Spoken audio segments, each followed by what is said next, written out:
Grinding your coffee as fresh as possible and with a quality burr grinder happens to be the most effective and simplest ways to improve what eventually lands in your cup. Here are 5 things to keep in mind before you buy a burr grinder. First, the price. What's your budget? How much can you spend? You can spend as little as $50 on a machine that's probably not worth the price, or you can spend as much as $2,000 on a fancy machine that is commercial grade.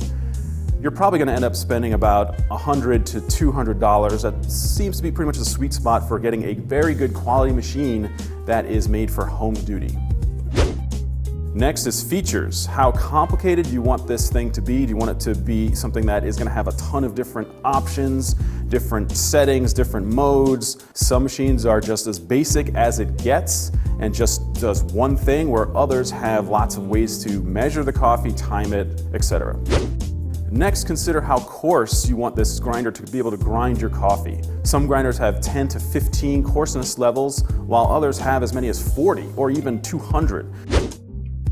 Scale. Some coffee grinders have a scale built right into it. That way you know exactly how much grinds you're going to use when you brew, whereas others don't. They use a timer or something like that. You're gonna have to really just use a scale by yourself, and that's an extra step. It might be a pain.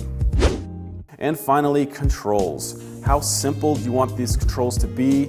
Some grinders are extremely simple to operate. They just have an on and off switch, and that's enough for a lot of people. Some people want to have controls over how much it's going to grind when they press the button, what the weight is going to be, and that might be too confusing, or it might be exactly what you want because you want to have as much control as possible. Keep these things in mind when you buy your grinder, and you'll be well on your way to that perfect cup of coffee.